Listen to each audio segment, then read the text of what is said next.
in physical relationships today, and what they lack is a lot of emotions. And we want to know if it's opinion, I mean your opinion on it, and whether people do it by choice. Is it healthy? Is it, what to make of it? Can I tell you a joke? Yes, please.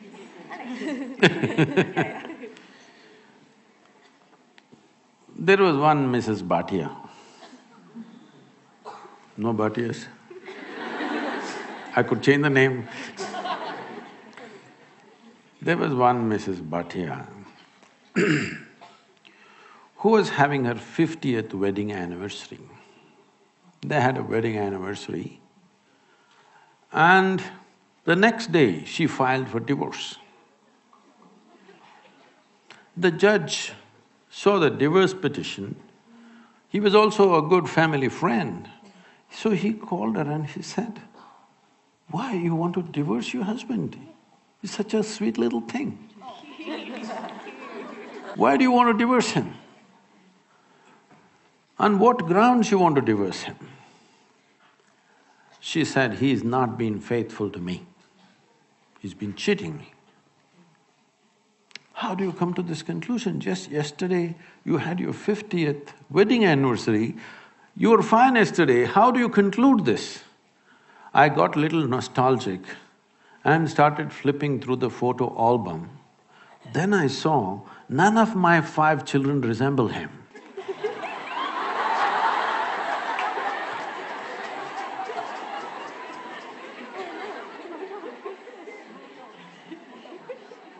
So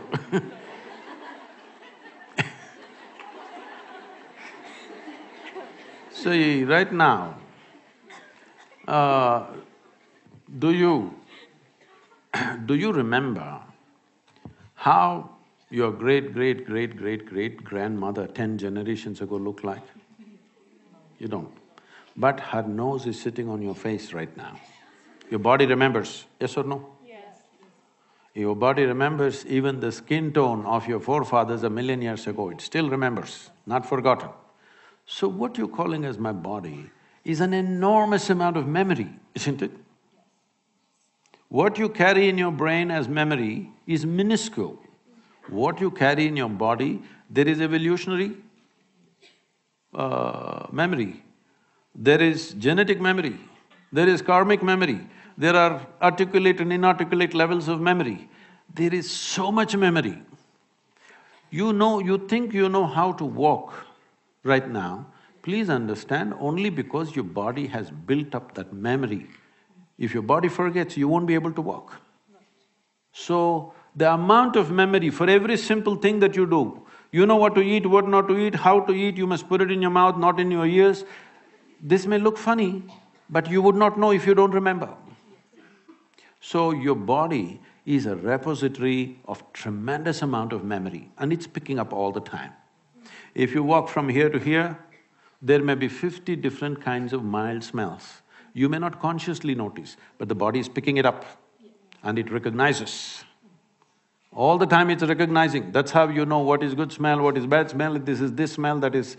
You recognize the different aspects of sound, smell, this, that, because constant recognition is happening.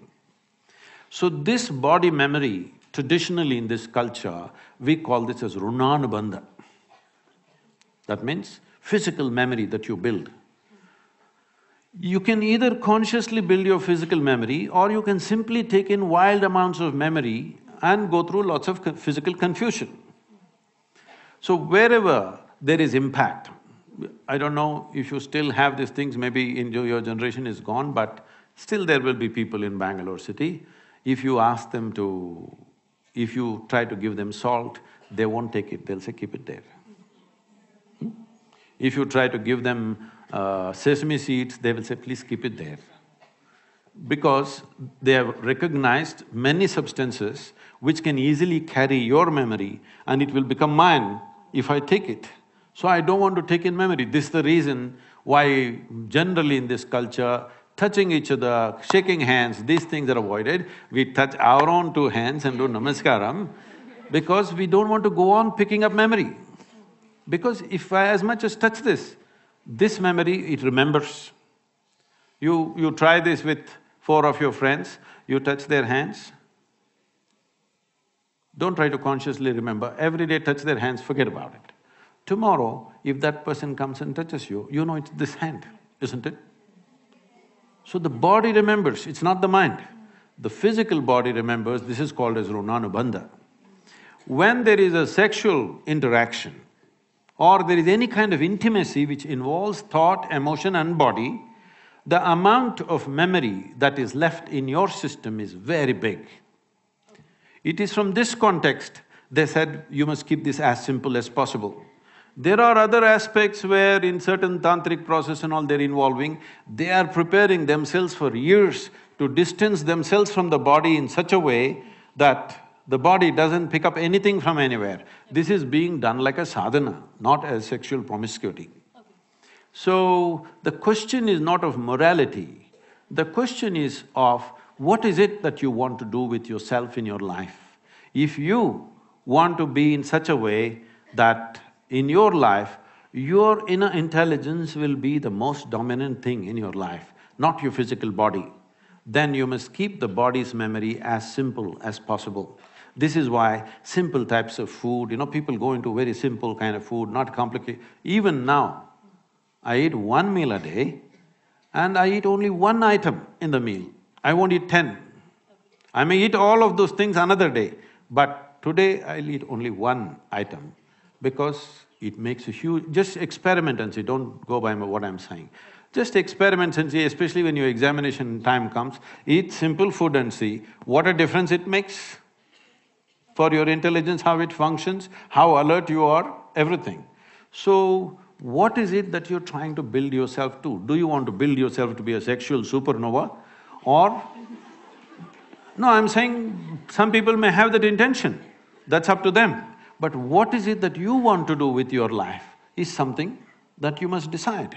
If you have decided that, it's very, very important that you don't unconsciously pick up enormous amount of memory because this will lead to… Later on you will see, it'll become very difficult to remain peaceful and joyful in your life, no matter what good things may be happening. Simply because there is confusing memories in the system. When something else of similar nature comes, the body goes into a turmoil of confusion. It may not translate into your mind, just physically it will go on. So, it's a choice that one has to make. It's not a question of morality, it is a question of living sensibly.